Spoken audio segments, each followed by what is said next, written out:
আসসালামু আলাইকুম ওয়া রাহমাতুল্লাহি ওয়া বারাকাতুহু। প্রিয় শিক্ষার্থীবৃন্দ, এখন আমরা 20 নম্বর পৃষ্ঠার দ্বিতীয় অর্ধেক দেখব ইনশাআল্লাহ। শুরুতে আপনারা বলুন, এখানে আপনারা কোন কোন মাদের প্রয়োগ পাচ্ছেন? হ্যাঁ, আমি বলে দিচ্ছি। এখানে চার আলিফ মাদের প্রয়োগ দেখা যাচ্ছে, এই চিহ্নর কারণে সহজেই বোঝা যায়। তারপরে এখানে এক আলিফ, কেননা পেশের বাম পাশে যজমলা ওয়াও এসেছে মাদ্দে তবাই, অর্থাৎ আমরা কিন্তু দেখতে পাচ্ছি মাদ্দে তবাইয়ের ব্যবহার সবচেয়ে বেশি। তারপরে মাদ্দে আরজিটাও, তাই মাদ্দে তবাই আরজি খুব ভালোভাবে মনে রাখবেন এবং ভুলে গেলে স্পেসিফিকভাবে এই দুটো অংশ আবার দেখে আসেন, মাদ্দে তবাই কি, মাদ্দে আরজি কি। তো এখানে তাহলে কি হলো, আতুহাজ্জুনি,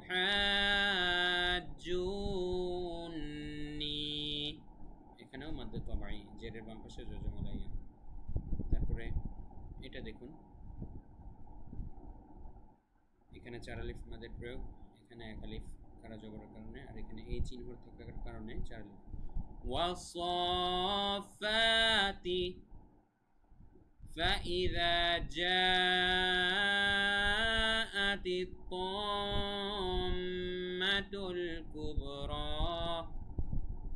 ফাইযা, এখানে কিন্তু এক আলিফ টান, অর্থাৎ মাদ্দে তবাই, জবরের বাম পাশে খালি আলিফ, এখানে আবার চার আলিফ টান, তারপরে এখানে আবার চার আলিফ টান, কম, আবার এখানে মিমের উপরে তাজদিদ থাকার কারণে কিন্তু ওয়াজিব না, কম মাতুল কুবরা, বায়ের উপরে সাকিন থাকার কারণে কলকলা, কফ ত বা জিম দাল, এই পাঁচটা হরফের উপরে সাকিন থাকলে কলকল হয়। কফ ত বা, এই যে বায়ের উপরে সাকিন আছে তাই কলকল। তো শেষের তিন লাইন আবার ভিন্ন একটা নিয়ম এবং খুবই সহজ। বানান বানান নাকি? আচ্ছা, এবার আমি বানান করে প্লাস রিডিং করে একসাথে বলে দিচ্ছি। দেখুন, হামজা জবর আ, তা পেশ তু, আতু, হা আলিফ জবর হা। আচ্ছা, হামজা জবর আ, তা পেশ তু, আতু, হা আলিফ জিম জবর হাজ, জিম ওয়াও পেশ জু, আতু হাজু। আচ্ছা, একটু খেয়াল করুন, জিম ওয়াও পেশ জু যে বলেছি আমরা, জিম ওয়াও পেশ জু কিন্তু হবে না, কেননা এর পাশে আবার তাজদিদ আছে, তাই আমাদের জজমকে না ধরে তাজদিদকে ধরতে হবে। জিম নুন পেশ জুন, আতুহাজ্জুন, নুন ইয়া জিরনি, আতুহাজ্জুননি, জু। আচ্ছা বাবা, জজম আর তাজদিদ পাশাপাশি থাকলে তাহলে এখানে তাও জজম ধরবো কেন?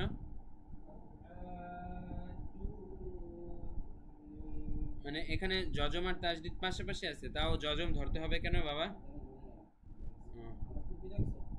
না, এটা আমার। আচ্ছা, বানান এতটুকু কাট হবে, আবার বানানটা এটা বলছি।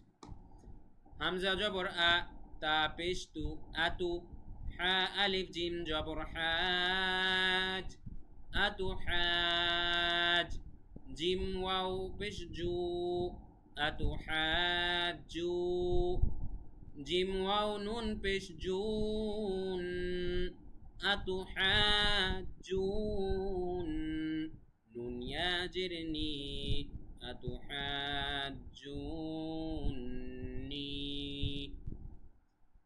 তারপরের শব্দটা ওয়াও সদ জবর ওয়াস, সদ, ফা জবর সফ,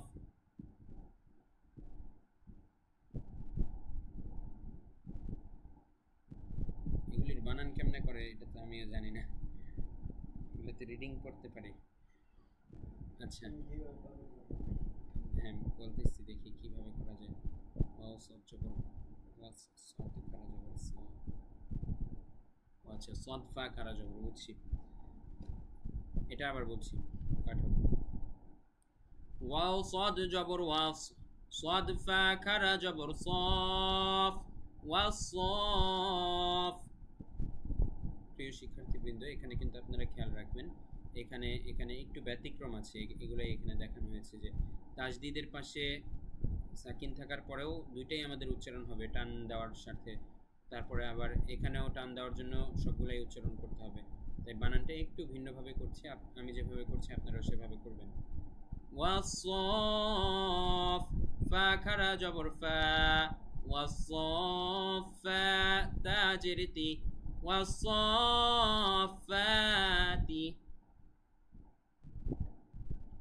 ফা জবর ফা, হামজা জের ই, ফা ই, দাল আলিফ জবর দা, ফা ইদা, জিম আলিফ জবর জা, হামজা জবর আ, জা,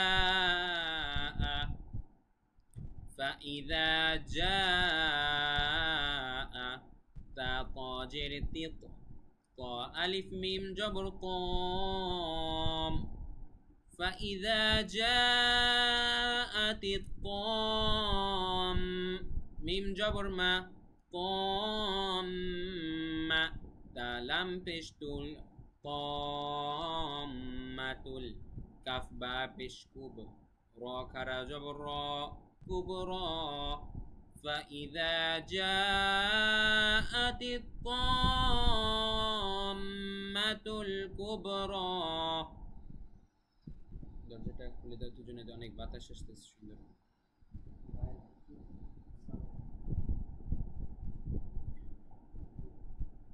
আসুক, আবার আওয়াজ আসলে বন্ধ করে দিও। পরের 3 লাইন সহজ আছে, ছোট আছে, সমস্যা নেই।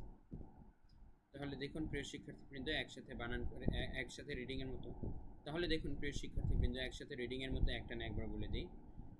আতুহাজ্জুনি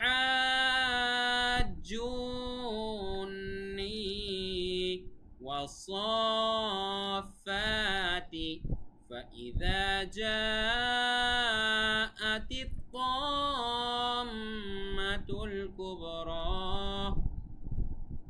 এবারে দেখুন প্রিয় শিক্ষার্থীবৃন্দ, পরের 3 লাইনে কিন্তু একটা খুব সহজ এবং ব্যতিক্রমী একটা নিয়ম আছে, যেটা কিনা বিভিন্ন সূরার শুরুতে আমরা দেখতে পাই। বিচ্ছিন্ন কিছু হরফ, এগুলোকে বলা হয় হরফে মুআত্তাআত, অর্থাৎ এগুলোর ক্ষেত্রে আমরা হরফগুলো আলাদা আলাদাভাবে উচ্চারণ করব এবং 4 আলিফ টান থাকলে 4 আলিফ টান দিয়ে হরফটা উচ্চারণ করব। খুবই সহজ, এগুলো আপনারা অনেক সময় শুনেছেন, আমি আবারও বলে দিচ্ছি কিভাবে। আলিফ লাম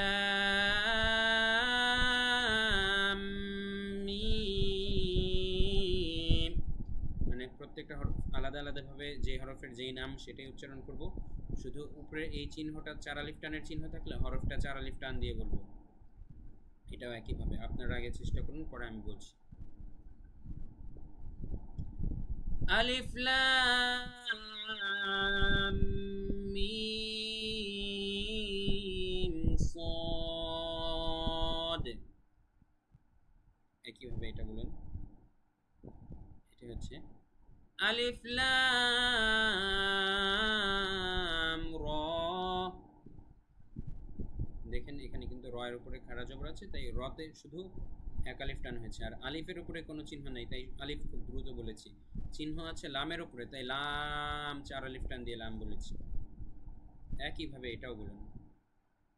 তাসদীদ থাকলে কিন্তু গুণনাটাও করতে হবে, আমি বলে দিচ্ছি। আলিফ লাম মিম রা, তাহা, কাফ হা ইয়া আইন সাদ, তাসিম। প্র্যাকটিস ওই যে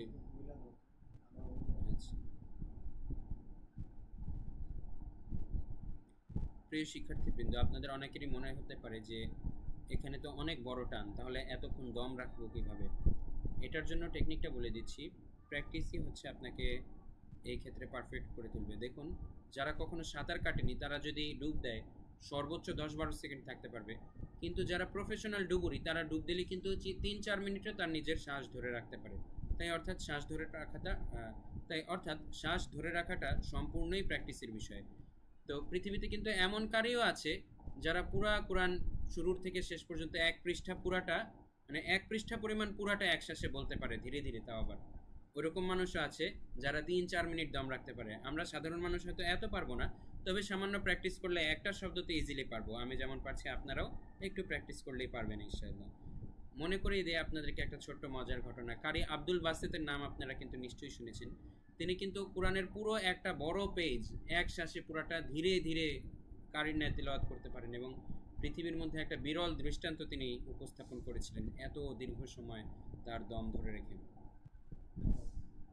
তারপরে এটি বলুন,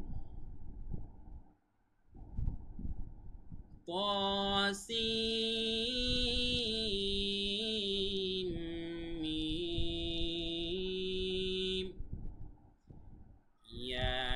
ياسين صاد طاسين حاميم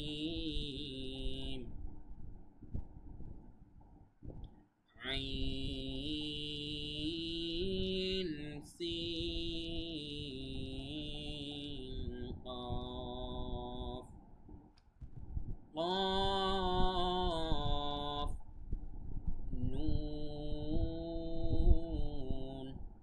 তো এই ধরনের হরফে মুকাত্তাআতগুলাই আমরা কোরআনের বিভিন্ন সূরার শুরুতে দেখতে পাই।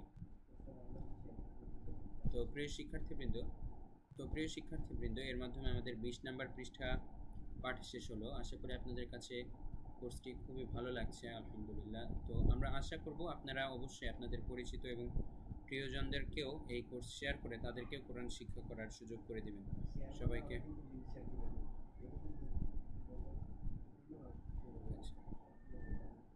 তো আমরা আশা করি আপনারাও কিন্তু আপনাদের পরিচিত এবং প্রিয়জনদেরকেও এই কোর্সে জয়েন করার কথা বলবেন, তাদেরকেও উদ্বুদ্ধ করবেন কোরআন শেখার জন্য।